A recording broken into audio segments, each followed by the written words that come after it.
Look, I know this is not easy for you, but could you at least speak with me? Well, what if I just speak to the room as such? Would that be okay? It can be a bit tricky facing one's personal trauma. There's a bit of a deserved reputation when it comes to therapy and dealing with men's trauma in particular. I'd like to reinforce some important rules regarding that. I have no intention of telling you to simply walk it off. Such a flippant attitude is demeaning and belittling, and has no place in a therapist's repertoire of methods. Secondly, this room is a space where you are explicitly welcome to be angry. Of course you can be angry. Rant, rave, yell if you need to. What happened to you was cruel, unfair, and most importantly, it was not your fault. You have every right to be furious about being subjected to such horrific treatment.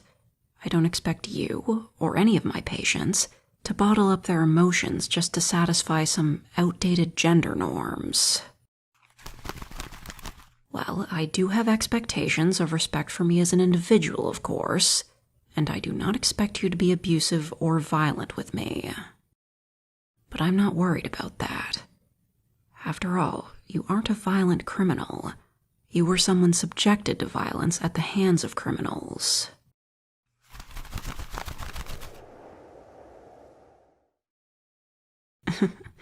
Yes, your doctor did warn me you were a bit temperamental.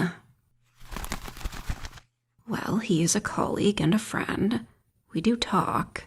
Normally we keep things strictly professional, but we both agree your case is special. If I can be entirely frank with you, there is a massive amount of political intrigue behind your rescue. Hey, look at that. You were making some great progress just relaxing your shoulders.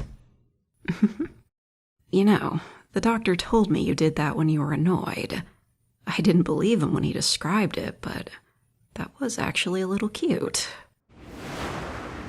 Okay, sorry, that was a bit personal, perhaps. Look, perhaps it would help to go over some of the details of what happened to you. I don't want you to hold back that anger. Just, please, don't direct it at me, okay? Well, the most obvious thing that comes to mind, they clipped your wings. Well, I'm not sure it impeded you in any way, given you're obviously magical in nature, right?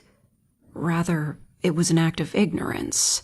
They basically treated you like an exotic bird. Yes, let it all out.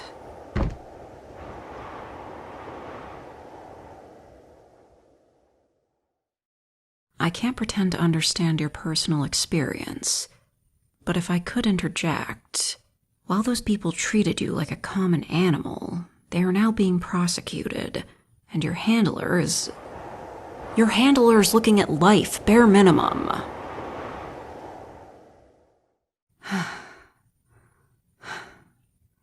Sorry, it's a bit hard for me to keep up with you when the room is swirling. Perhaps that was the wrong angle for us to take today. Let's focus strictly on you, then. From what I understand from the medical reports, your wings will fully recover once you undergo a molt? Don't hold back on my account. No, please, continue that thought. What is the frustration there? Now, yes, I see. Frustration is totally understandable. Perhaps a response to emotional bottling? Do you find yourself restraining your emotions until they burst out like this?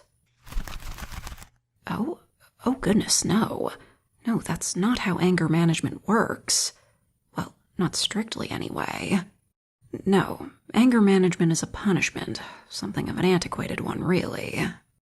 The idea behind anger management is to shame someone that is using their anger as an excuse to be abusive.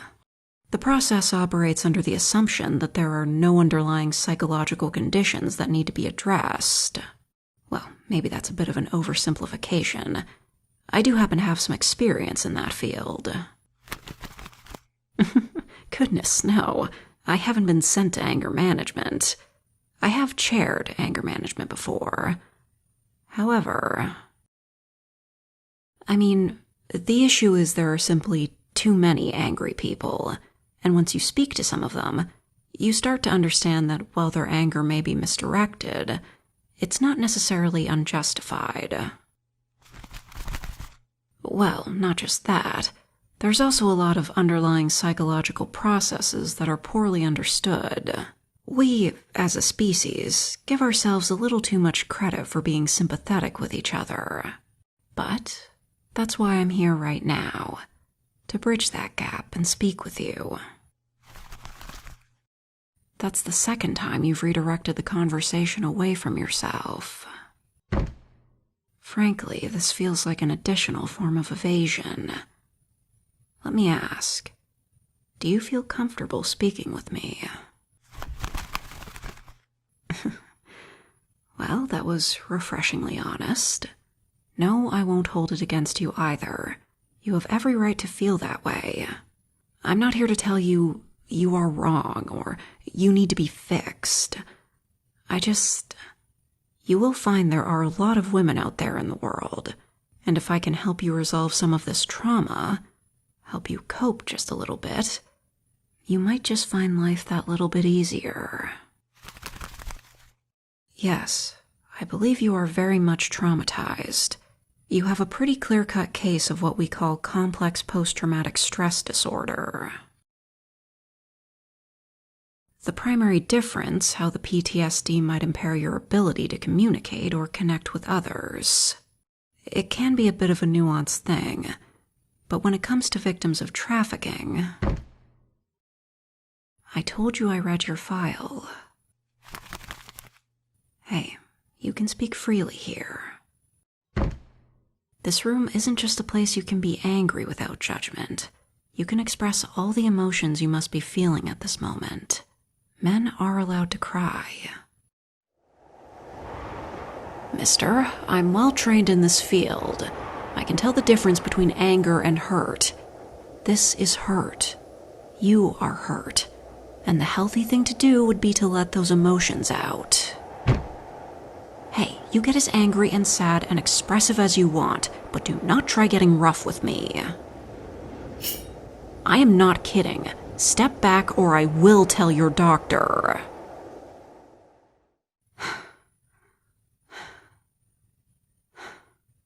He wasn't kidding. I can't believe that worked.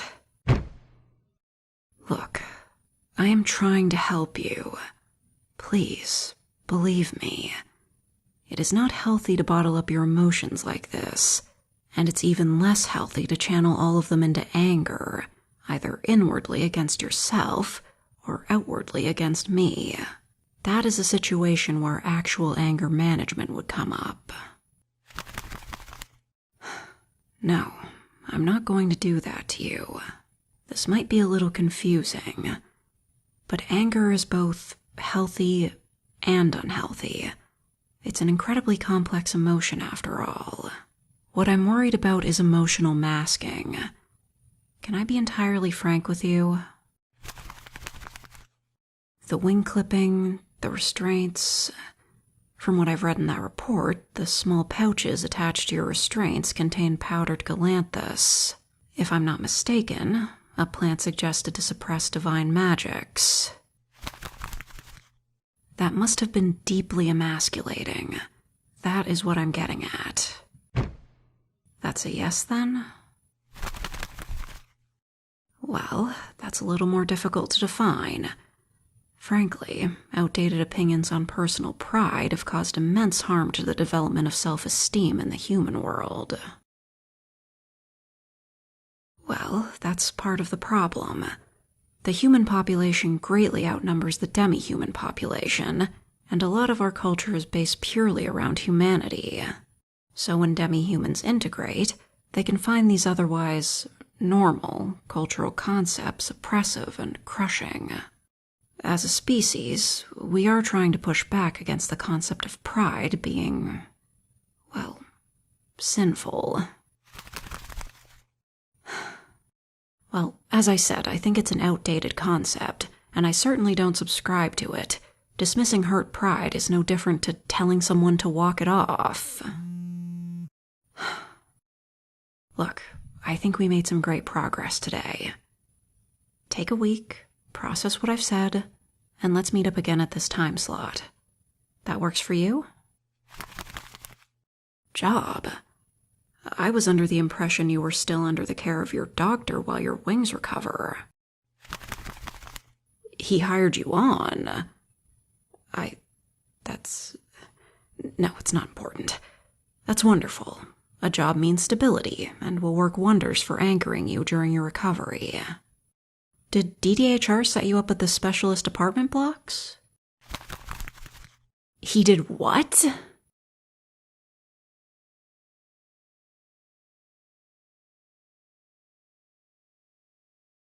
Uh-oh, someone's gonna lose his license.